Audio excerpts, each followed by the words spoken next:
राजधानी दिल्ली में मॉनसून से पहले जलभराव की समस्या से निपटने के लिए मुख्यमंत्री रेखा गुप्ता, उपराज्यपाल विनय कुमार सक्सेना और पीडब्ल्यूडी मंत्री परवेश वर्मा ने बड़े स्तर पर निरीक्षण किया। मुख्यमंत्री ने खुद 2 घंटे तक का मिंटो ब्रिज और आईटीओ जैसे जलभराव वाले पॉइंट्स पर जाकर हालात का जायजा लिया। निरीक्षण के दौरान एक समय ऐसा भी आया जब मुख्यमंत्री रेखा गुप्ता खुद डंडा लेकर नाले की गहराई और सफाई की स्थिति जांचती नजर आई। मिंटो ब्रिज पर निरीक्षण के दौरान उन्होंने अधिकारियों से कई सवाल किए और लापरवाही पर उन्हें फटकार भी लगाई। वहीं आईटीओ के पास नाले के पास लगे पाइप में लीकेज देखकर मुख्यमंत्री ने मौके पर ही मुख्य सचिव को बुलाया और पीडब्ल्यूडी, जल बोर्ड और बाढ़ प्रबंधन विभाग को मिलाकर काम करने के निर्देश दिए। मुख्यमंत्री रेखा गुप्ता ने कहा, पिछली सरकार ने नालों की डिस्टिलिंग नहीं की थी। आज हजारों टन कचरा नालों से निकाला जा रहा है। बिना सफाई के कैसे दिल्ली को डूबने से बचाया जा सकता है और यमुना को कैसे साफ किया जा सकता है। पूरा विभाग दिन रात लगा हुआ है। न सिर्फ सफाई हो रही है बल्कि अतिक्रमण भी हटाया जा रहा है। आईटीओ के निरीक्षण के बाद मुख्यमंत्री रेखा गुप्ता डब्ल्यूएचओ बिल्डिंग के पास पहुंची। निरीक्षण के बीच पीडब्ल्यूडी मंत्री परवेश वर्मा के साथ दिल्ली के उपराज्यपाल विनय कुमार सक्सेना भी वहां पहुंच गए।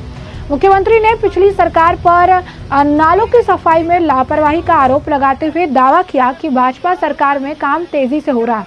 दिल्ली सरकार का दावा है कि पिछले 2 महीने से लगातार नालों की जो सफाई है और अतिक्रमण हटाने का जो काम है वो चल रहा है। अब देखना होगा कि इस बार की बरसात में राजधानी दिल्ली जलभराव में कितनी राहत पा सकती है। इसे लेकर रेखा गुप्ता और भी बहुत कुछ कहती नजर आई है। क्या कुछ कहना है सीएम रेखा गुप्ता का, सुनिए। आज वाटर लॉगिंग के जो दिल्ली का सबसे मेजर पॉइंट है उसको देखने के लिए हम लोग यहाँ आए हैं। और ये जो मिंटो ब्रिज जहाँ पे आप देख रहे हैं कि एक निशान, ये निशान इस लेवल पर है जहाँ पे पूरी की पूरी बस डूब जाया करती थी। पिछली बार तो पंप भी पानी में डूब गया था, ऑपरेटर पहुँच ही नहीं पाया था। इस बार समयबद्ध तरीके से सरकार तैयारी कर रही है कि दिल्ली को वो भयानक वाटर लॉगिंग देखनी ना पड़े, उसका समाधान हम लोग समय से कर लें। और जो व्यवस्थाएं इस पॉइंट पे की गई है, अभी हमने कई जो टेम्पो पानी है उसको यहाँ पे टैंकर पानी के माध्यम से यहाँ पे हमने छोड़ा है ताकि ये टेस्ट हो पाए कि ये वर्किंग है या नहीं है चीज़ें। और ऑटोमेटिक पंप अब यहाँ पे लगा दिए गए हैं कि एक लेवल पे पानी आते ही तुरंत वो जो पंपिंग स्टेशन है वो काम करना शुरू हो जाएगा। उसमें ऑपरेटर की ज़रूरत भी नहीं है। फिर भी यहाँ 24 घंटे के ऑपरेटर रखे जाएंगे उस रेनी सीज़न में ताकि एक भी बूंद पानी जमा ना हो। और वो पूरा 2.5 किलोमीटर का एक पाइपलाइन, बड़ा पाइपलाइन छोड़ा गया है जिसको कि दूर ले जा कर के पानी को डाला जाएगा। ऐसी व्यवस्थाएं हम कोशिश कर रहे हैं कि वाटर लॉगिंग कल को देखने ना पड़े। लगातार हमारे मंत्री परवेश वर्मा जी ऐसे सारे पॉइंट्स को फॉलोअप कर रहे हैं। पूरी लिस्ट बनी है दिल्ली के सारे वाटर लॉगिंग पॉइंट्स की और हर एक पॉइंट को समाधान मिले इसकी सरकार चिंता कर रही है। दिल्ली की तस्वीर बदलनी चाहिए। दिल्ली की जनता जो जरा सी बारिश होने के कारण ट्रैफिक जैम का शिकार हो जाती है, दिल्ली की गति थम जाती है, वो इस बार ना हो, ऐसी हमारी कोशिश है। जैसा कि आपने सीएम रेखा गुप्ता का बयान सुना, उन्होंने साफ तौर पर बताया कि एक लंबा प्रोसेस है। बहुत टाइम से जो पिछली सरकार उन्होंने काम नहीं करके रखा है, ये काम निरंतर चलने वाला काम है। ये ऐसा काम नहीं है कि आज किया और कल छोड़ दिया है। ये 12 महीना काम चलने वाला काम है और इसे दिन रात हम इस काम पे लगे हुए हैं।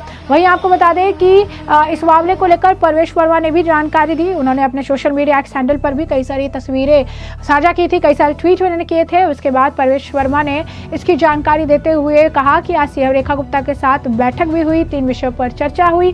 2023 में दिल्ली पुलिस ने हमें जलभराव से ग्रस्त 308 साइट के बारे में सूचित किया था। 2024 में हमें ऐसी 194 साइट्स के बारे में सूचित किया गया, जिनमें से अधिकांश स्थान पीडब्ल्यूडी के अधीन थे। कई स्थानों पर नाले की सफाई की जा रही है, पंप स्टेशन स्थापित किए जा रहे हैं और उन्हें संचालित बनाया जा रहा है। और जहां उनकी कमी थी वहां ऑपरेटरों को तैनात किया जा रहा है।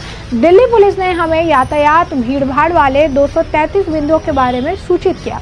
इस समस्या को हल करने के लिए कदम उठाए जा रहे हैं। दिल्ली पुलिस ने 3088 डार्क स्पॉट की पहचान की थी और वहां लाइट लगाने का काम चल रहा था। सीएम ने हमें मानसून से पहले जल भराव वाले बिंदुओं को ठीक करने का निर्देश दिया है। क्या कुछ और कहना है परवेश वर्मा का, जरा एक बार आप खुद सुनिए। देखिए, जब से हमारी सरकार बनी है, हमारे मुख्यमंत्री महोदय हर हफ्ते ही हमारे दिल्ली के सारे विभागों की मीटिंग ले रही हैं। उसमें दिल्ली पुलिस भी है, उसमें NHAI है, DDA है, MCD है, PWD है और हमारा फ्लड है, एजुकेशन डिपार्टमेंट है, सारे डिपार्टमेंट। तो उसमें मेन आज के हमारे 3 विषय थे। एक था वाटर लॉगिंग। तो 2023 में दिल्ली पुलिस ने 308 हमको लोकेशंस दिए थे जहाँ पे वाटर लॉगिंग की समस्या रहती थी। 2024 में 194 ऐसी हमारे पास में लोकेशन आई थी, जिसमें अधिकतर लोकेशन PWD की हैं। वहाँ पर कई लोकेशंस पे जहाँ पे ड्रेन्स की डीसिल्टिंग होनी थी, वहाँ पे डीसिल्टिंग का काम हो रहा है। जहाँ पे पंप स्टेशन लगने थे, वहाँ पे पंप स्टेशन लग रहे हैं। जहाँ पे पंप स्टेशन को ऑटोमेटिक करना था, वहाँ पे उनको ऑटोमेटिक किया जा रहा है। जहाँ पे ऑपरेटर्स की कमी थी, वहाँ पे ऑपरेटर्स को हम जो है लगा रहे हैं। इसी के साथ में ट्रैफिक कंजेशन के हमारे पास में दिल्ली पुलिस से 233 पॉइंट आए थे जहाँ पे दिल्ली में ट्रैफिक कंजेशन रहता है। वहाँ पर भी कैसे वो ट्रैफिक कंजेशन की समस्या को ख़त्म करें, उसके लिए कदम उठाए जा रहे हैं। इसमें से भी अधिकतर जो है हमारे PWD के पास हैं। इसके अलावा डार्क स्पॉट्स जो कि 3808, तो ऐसे हमारी अपना दिल्ली पुलिस ने आइडेंटिफाई किए थे 3808 डार्क स्पॉट्स। उसमें भी ज़्यादातर PWD के हैं। उसके ऊपर भी वहाँ पे लाइट लगाने का काम चल रहा है ताकि कोई भी डार्क स्पॉट हमारे दिल्ली में नहीं बचे। तो ये 3 आज के मुख्य विषय थे। इसके ऊपर में मुख्यमंत्री जी ने सारे अधिकारियों के साथ में जो है गहन चर्चा करी और उन सभी को निर्देश दिए हैं कि मानसून से पहले सारे वाटर लॉगिंग के पॉइंट्स को वहाँ पर हम उनको ठीक कर लें। जहाँ पर बड़े काम चल रहे हैं, जहाँ पर कोई ड्रेन बनाने का काम चल रहा है जो कि 1 साल में ख़त्म होगा, तो उसके ऊपर में भी पंप स्टेशन लगाकर वहाँ पे पानी ना भरे, इसकी चिंता करने के साथ साथ सारे विभागों को निर्देश दिए हैं कि समय से ही अपने कामों को ख़त्म कर लें। वहाँ पे NDMC भी थी, क्योंकि NDMC का जो हमारा एरिया है उसमें भी वाटर लॉगिंग की बहुत सारी समस्याएं हमने देखी पिछले बारिश में।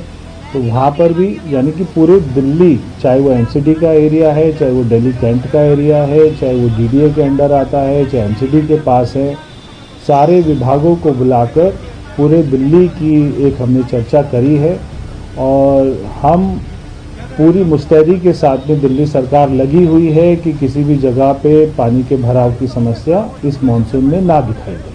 तो जैसा कि आपने परवेश वर्मा को भी यहाँ पर सुना, उन्होंने भी साफ तौर पर बताया है कि कई मुद्दों पर चर्चा हुई, कई सारी चीज़ें जो है हमने देखी है। CM रेखा से क्या कुछ बात हुआ, कितने सारे पॉइंट्स हैं जहां पर जल भराव होते हैं, कई सारे ऐसे पॉइंट्स हैं जिसकी वजह से काफ़ी लोगों को समस्या झेलनी पड़ती है। बरसात में जल भराव होता है, फिर ट्रैफिक जाम लगता है, तमाम चीज़ें हैं। और इन सभी बिंदुओं पर चर्चा करने के बाद हमने फैसला लिया कि इससे ठीक करना होगा और CM रेखा गुप्ता ने भी हमें इसका समाधान निकालने के लिए जो है निर्देश दिए हैं। यही नहीं, आपने रेखा गुप्ता का भी बयान सुना। उन्होंने भी पिछली सरकार पर कई सारी लापरवाहियों का आरोप लगाया कि कैसे पिछली सरकार ने कई सारे कामों को ठीक तरीके से नहीं किया है, लेकिन अब ये बीजेपी की जिम्मेदारी है कि वो जल्द से जल्द इसे लेकर इसे ठीक करे और इसके लिए दिन रात जो है वो काम कर रही हैं, दिन रात लगी हुई है। चाहे मुद्दा यमुना सफाई का हो या फिर दिल्ली को साफ और सुंदर बनाने का, रेखा गुप्ता सरकार लगातार प्रयासरत है। और उन्होंने इसलिए जो भी अधिकारी है उन्हें भी फटकार लगाती हुई नजर आई। काम सही पर करने, सही तरीके से और सही टाइम पर करने की बात कही है। ढिलाई बिल्कुल भी बर्दाश्त नहीं होगी, ये भी उन्होंने साफ संदेश दे दिया है। तो ऐसे में हमने आपको जो पूरा मामला है विस्तार से बताया। CM रेखा गुप्ता और परवेश वर्मा का बयान भी आपने सुना है और इस मामले पर अब आपकी जो राय हो हमें कमेंट सेक्शन में कमेंट करके जरूर से जरूर साझा करिएगा। धन्यवाद।